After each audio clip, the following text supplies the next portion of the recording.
Hello, ഇപ്പം നല്ല പൊരിഞ്ഞ മഴയാണ് കേട്ടോ. ഞാനിപ്പോൾ റെയിൽവേ സ്റ്റേഷനിലോട്ട് പോവാണ്. കാർത്തിക് ട്രിവാൻഡ്രത്ത് നിന്ന് വരുന്നുണ്ട് കേട്ടോ. അവളുടെ പുതിയ സലൂണിൻ്റെ വർക്ക് നടന്നുകൊണ്ടിരിക്കുക. സോ അതിൻ്റെ പർച്ചേസിന് വേണ്ടി കൂടിയാണ് അവൾ ഇങ്ങോട്ട് വരുന്നത്. അവൾ എത്തിക്കഴിഞ്ഞിട്ട് ഞങ്ങൾ ആദ്യം ഫുഡ് കഴിച്ചിട്ടോ. അത് കഴിഞ്ഞ് ഞങ്ങൾ ജോസ് ജംഗ്ഷനിലുള്ള മാക്മെഡ് ബ്യൂട്ടി സ്റ്റോറിലോട്ടാണ് ആദ്യം പോയത്. ശരിക്കും പറഞ്ഞാൽ ഈ സ്റ്റോർ ഓപ്പൺ ചെയ്തിട്ട് ഇത്രയും നാളായിട്ട് ഞങ്ങൾ രണ്ടുപേരും ഇവിടെ വന്നിട്ടുണ്ടായിരുന്നില്ല. എന്ത് പറയാൻ, ഈ എറണാകുളത്ത് കിടക്കുന്ന ഞാൻ പോലും ഈ സ്റ്റോറിൽ ഇന്ന് ആദ്യമായിട്ട് ഇവളുടെ കൂടെ ആട്ടോ വരുന്നത്. പിന്നെ നമ്മുടെ സാബു ചേട്ടനെ പ്രത്യേകം ഇൻട്രൊഡ്യൂസ് ചെയ്യേണ്ട ആവശ്യമുണ്ടെന്ന് എനിക്ക് തോന്നുന്നില്ല. കാരണം നമ്മുടെ ഈ ഒരു ബ്യൂട്ടി ഇൻഡസ്ട്രിയിൽ എല്ലാവർക്കും ഫെമിലിയർ ആയിട്ടുള്ള ഫേസ് ആണ് സാബു ചേട്ടൻ്റെത്. യൂട്യൂബിലായാലും ഇൻസ്റ്റഗ്രാമിലായാലും ചേട്ടൻ്റെ വീഡിയോസ് കാണാത്തവരായിട്ട് ആരും ഉണ്ടാവില്ല, പ്രത്യേകിച്ച് നമ്മൾ മേക്കപ്പ് ആർട്ടിസ്റ്റും ബ്യൂട്ടീഷ്യൻസും ഒക്കെ അല്ലേ.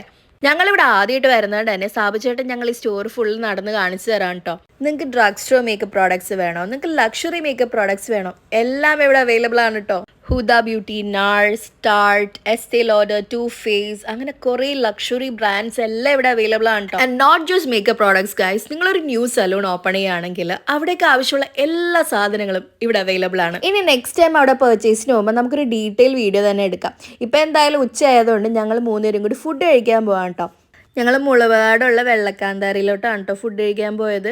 എനിക്ക് ഒട്ടും വയ്യായിരുന്നു സത്യം പറഞ്ഞാൽ. ഞാൻ ഗുരുവായൂർ ഒരു വർക്ക് കഴിഞ്ഞ് വന്ന ശേഷം എൻ്റെ ഹെൽത്ത് ശരിയല്ലായിരുന്നു. അതുകൊണ്ട് തന്നെ എനിക്കും മര്യാദക്ക് ഫുഡ് കഴിക്കാൻ പറ്റുന്നുണ്ടായില്ല. കുറേ ഐറ്റംസ് അവിടെ ഉണ്ടായിരുന്നെങ്കിലും എല്ലാം ഇങ്ങനെ നോക്കിയിരിക്കാന്നല്ലാണ്ട് ഫുഡ് കഴിക്കാൻ പറ്റുന്നുണ്ടായിരുന്നില്ല. അങ്ങനെ ഫുഡൊക്കെ കഴിച്ച് കഴിഞ്ഞിട്ട് സാബുചേട്ടൻ ഞങ്ങളെ കോൺവെന്റ് ജംഗ്ഷനിൽ ഡ്രോപ്പ് ചെയ്ത് പോയിട്ടോ.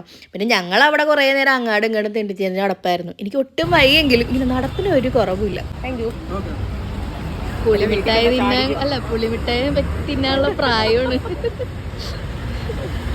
സത്യം പറഞ്ഞാൽ എനിക്ക് ഒട്ടും വയ്യ കേട്ടോ. എൻ്റെ എനർജി ഫുള്ള് ഡൗൺ ആണ്. പിന്നെ എൻ്റെ കിളിയും പോയിരിക്കുകയായിരുന്നു. അങ്ങനെ കുറേ നേരം അങ്ങാടും ഇങ്ങോട്ടും തെണ്ടിത്തിരിഞ്ഞ് നടന്നിട്ട് ഈ ഹോളിവുഡ് എന്ന് പറഞ്ഞ ഈ ഒരു സ്റ്റോറി കയറി. ഈ ഒരു പേസ്റ്റൽ ഗ്രീൻ ടോപ്പ് കണ്ടപ്പോൾ കാർത്തിക് ഇഷ്ടപ്പെട്ടു.